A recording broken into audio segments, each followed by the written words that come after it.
I have bad news for you. If you aren't currently using this next video formatting strategy, you are losing 53% or more of your audience on social media. So I'm going to explain exactly what I'm talking about and how you can correct it instantly in order to win those viewers back. So as you know, you really need to master your platform. You need to understand user behavior and really have a handle on the environment where you're going to be posting your content. With Facebook and Instagram, these are interruptive platforms. People are scrolling.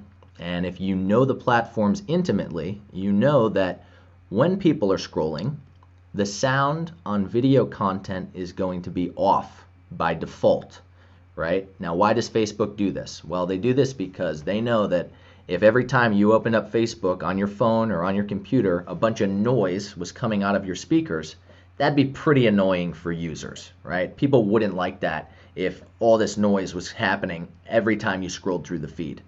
So what they do is they turn it off, and then they give you the option to click in and request that you come here if you really want to hear the sound of that particular video. Well, what does this mean for you as the content creator? Well, what this means is if you're talking in your video like this woman is, and people don't have the option to turn the sound on, you are going to lose their attention, right?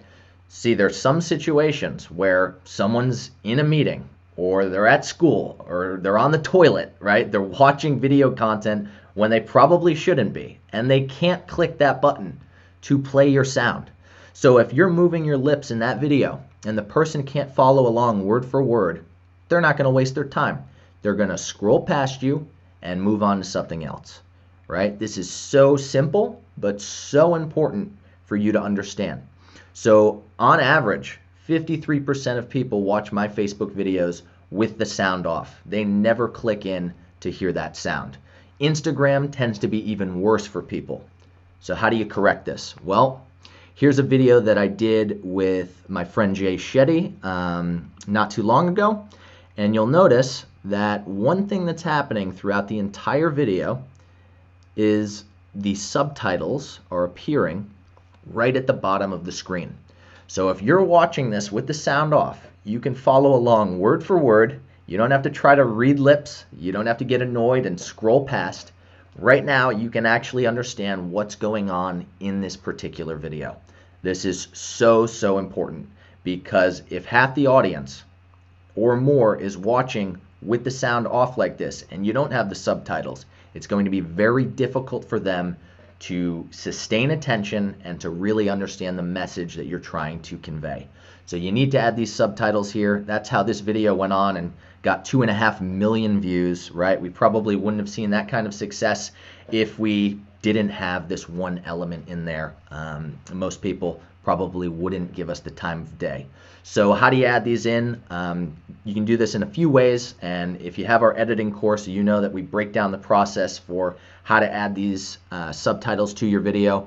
We like to do it on the video itself in the editing software because you have more control over the size and the style of those captions or subtitles, right? You can do it in Facebook on its own.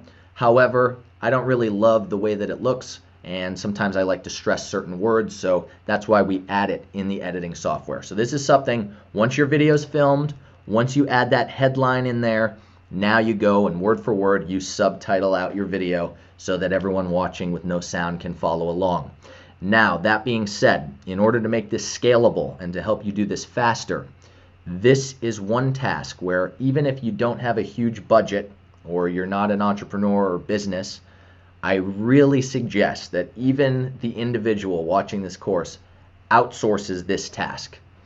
It will cost you anywhere from $5 to $10 per minute of video footage, sometimes less, to get your video captioned like this.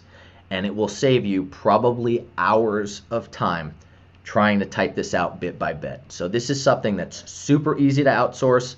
If you have the editing course, you know that we break this down. We show you the process for doing that. But I wanted to just give you, the idea of what to do. You go on Upwork.com. This is a freelancer site. You can find people all over the world, and you're going to want to probably find someone overseas who can do this and really just get the captions done for you, save you probably a few hours of messing around. But adding those subtitles, also known as captions, to the bottom of your video there will really help you keep attention and really increase your view through rates so that people actually stay until the very end, because now they can consume the message without the sound.